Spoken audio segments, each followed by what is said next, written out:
Howdy folks, welcome to Plumbing with Tim. Today we're going to stay on the same general guidelines as we did in our previous video when you saw me show you a cool little trick on how to fix a leaky toilet inside your RV. Now if any of you guys missed my last video about how to fix leaky seal on your RV toilet, just a quick update. As you can see, it's been a week and the water is still sitting inside of the toilet like it was supposed to. So it wasn't a fluke, and this is a really good trick instead of having to go through the headache of having to find a part to replace it and go through all that crap.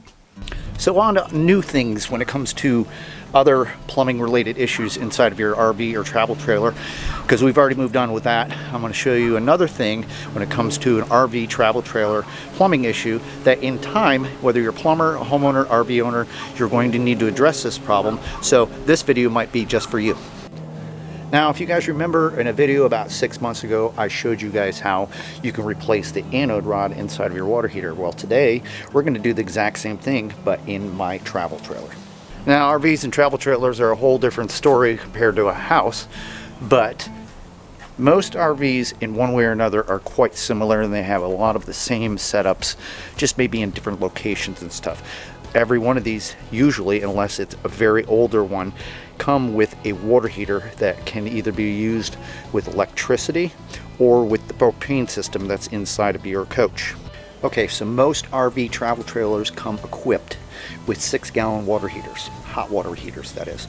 And usually, generally speaking, there's two different brands, Suburban or Atwood. In this case, we're working on an Atwood hot water heater, and I'm going to show you the location and how to replace anode rod, which usually is necessary to do so in these water heaters once every 3 or 4 years. Now, depending on what type of camper or RV travel trailer you have, it might be in different locations to locate where your water heater is, but you're going to probably be looking for something like this, a panel on the side of your camper that has a vent sort of like this, and this is where the water heater access is actually located. And I'll show you another access panel after we work on this.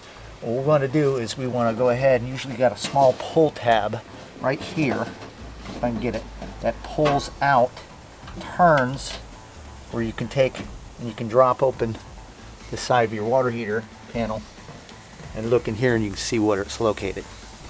Alright, so today we're working with a 2012 Dutchman Kodiak 24-foot travel trailer, and you saw me open up the panel here where the water heater is, something like this. Now, like I said, most RVs are equipped with either a Suburban or an Atwood. In this particular model, this is an Atwood 6-gallon electric / gas propane water heater, and I'm going to run through a couple of the small aspects of this, as well as we're going to get to replacing the anode rod, how to find it, and what you need to do to get it out of there and replace it with a new one.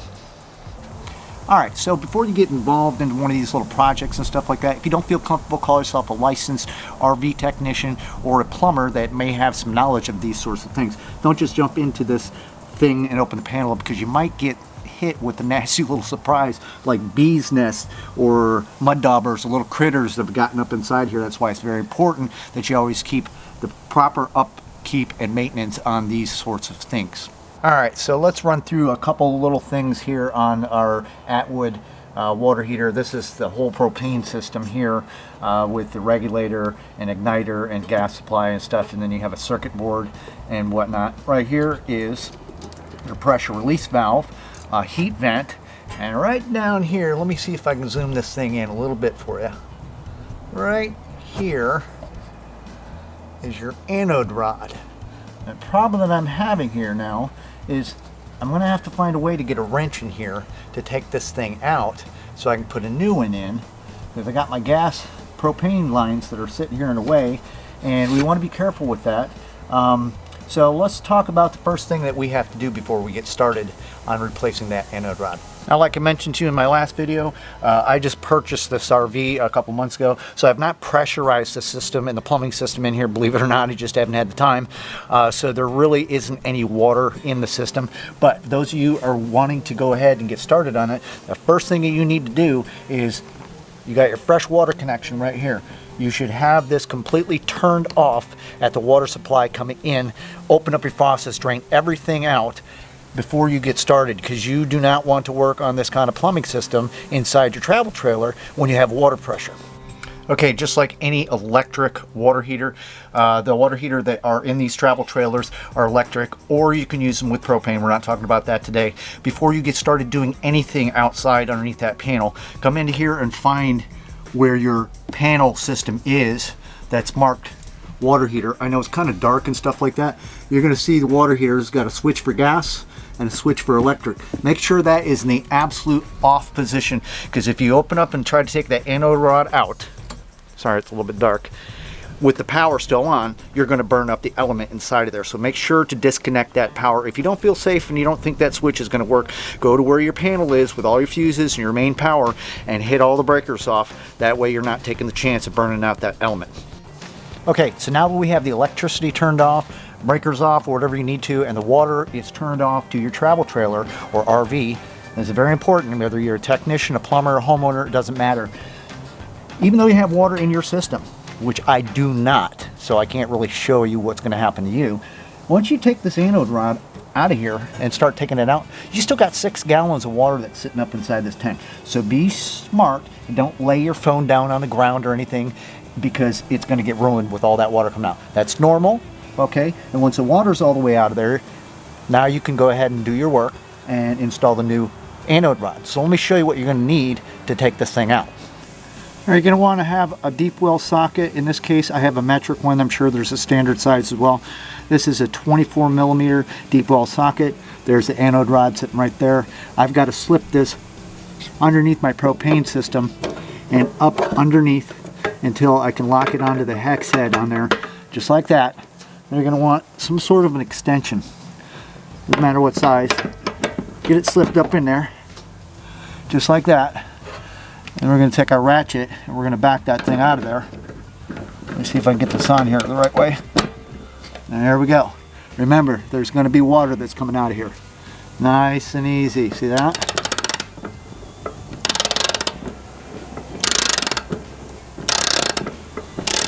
Once it gets loose enough, you go ahead and stop. You can pull this out. By this point, you're going to start get water coming out of here. Not in this case, because I don't have any water in the system. As you can see, that try to keep my hands out of view here. This is tough to do. I'm going to go ahead and take this off of here. And one thing you're going to notice that's different about this that I found out, there is no anode rod in here. This is simply a cap. And the inside of it's red. So it looks like it's been filled with antifreeze or something at one time to be winterized. Alright, but if this was the true case, you were going to end up pulling the end of the anode rod out, and it's going to be all corroded with calcium and all that other stuff. And that's why you have to replace these anode rods like once every 4 years or so.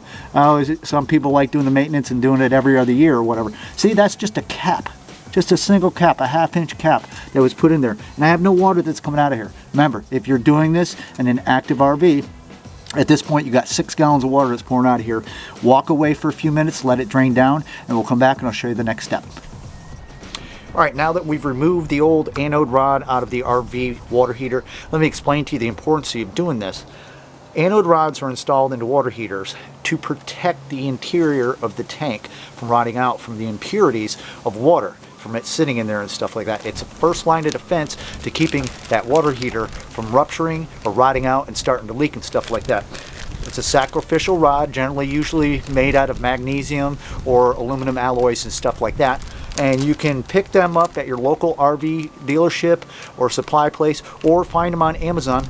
Make sure when you open up the panel, you look in there and find out what type of water heater that you have and what is the recommended length and size of anode rod. In this case, I found a 2-pack on Amazon of anode rods. You can see them right there. I'm going to open them up, and I got them for under $15. So, and if you're an avid RV person and you're going to be using your RV on a regular basis, it's not a bad idea to get into at least changing these out every other year or so. Alright, so let's go ahead and pull this anode rod out of its little package. Just like this. Take a look and see what we're working with. That right there is your anode rod. A lot smaller than a conventional home, which is usually, those anode rods can be 3 or 4 feet long. When you pull the old anode rod out of your water heater, it's going to be all caked up and probably for the most part disintegrated, with maybe a wire still in the middle of that stuff from calcium buildup over the years and stuff. What you're going to need to do at this point, only other thing that you have to do to install this is get some Teflon tape. And you're going to need to take and wrap those threads really good with Teflon tape. So let's go ahead and do that now. Now remember, I showed you there was no anode rod inside of my hot water heater here in my travel trailer when I bought it used. It came with a plastic cap that somebody put it in its place, and it looked like it was red up inside of it, or like they had antifreeze in there to winterize it or something, I don't know. So the size of socket wrench that I used to take this out does not match up the same size. But in your case, when you're pulling an old anode rod out, it's probably generally going to be the same size as the original socket you use. But in this case, I'm going to have to use a different size than a 24 millimeter to put the new one in. I've got a whole box of wrenches. I'm sure I'll find the right one. So what we're going to do with this is you're going to need some Teflon tape. See the threads that are up here? You're going to take and bring the threads closest to you and take your Teflon tape. Let me see if I can do it. It's kind of windy out here today, so sorry if the audio is popping and stuff. And we're going to start at the bottom with the threads, like so. If you can see that or not. We're going to go counterclockwise. We want to go, so when you screw this thing in, you're not pulling the Teflon tape off. It's going with the flow and the direction of which you're screwing the new anode rod into the water heater. So that's what your product is going to look like. You don't need to put a punch pipe dope. Do not put caulk, any kind of stuff like that. Simple Teflon tape on this anode rod is going to work perfect for you. Let's head back over to the heater and put this thing in. Alright, so we're back to the water heater, the Atwood 6-gallon water heater here on the travel trailer. Remember I mentioned to you that I'd use a 24 millimeter. Well, that's not the size of the head on this because somebody put a plastic cap in there in its place and stuff. But I did want to make sure to let you know it's probably the best bet, whatever size socket you need to use. In this case, I'm going to use a 22 millimeter. It is a 6-point socket, not a 12-point. You want as much of that to grip on there without stripping the head out of there. So let's go ahead and by hand try to slip this anode rod up in here. Okay, and we're going to get it started by hand, nice and easy. Don't want to cross thread nothing. Just try to get that thing started by hand as much as you possibly can. Let's take a closer look. Alright, now you've got it tightened by hand as much as possible. I'm going to take my deep well socket like we did in the beginning, slip it over top of that hex like so, and go ahead and get our extension on here. And we're going to go ahead and we're going to crank that thing in there. Nice and easy. You don't want to over tighten anything. When you feel it start to give you resistance, go slow. Take just a couple more turns. 1 and then 2. I don't want to over tighten this. See that? Now, once we get the water turned back on and this thing filled back up, you can come back out and check for leaks. If it's drizzling a little water, or maybe perhaps it's weeping a little bit, you can take your socket and put it back on there and just kind of snug it back up. And that's how you replace an anode rod on an Atwood RV hot water heater.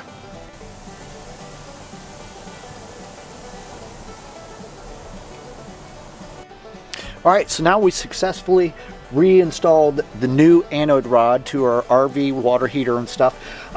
Before you turn the power on, go down here and turn your water back on to your travel trailer RV. Go inside and open up a faucet on the hot side, so that way when the tank is filling, you're bleeding all the air out of the system and stuff. Once that faucet inside has a steady stream of water coming through it, cut it back off, and at this point you can come out and check for leaks. And now you're ready to turn the power back on so you can get that hot shower you've been waiting for.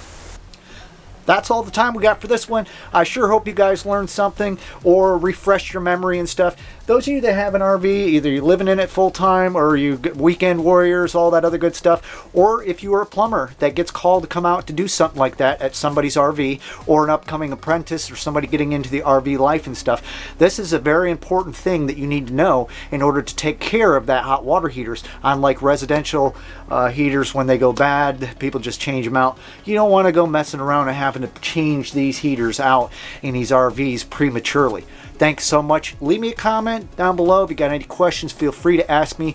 Till next time, don't forget to subscribe. This has been Plumbing with Tim. Keep plumbing.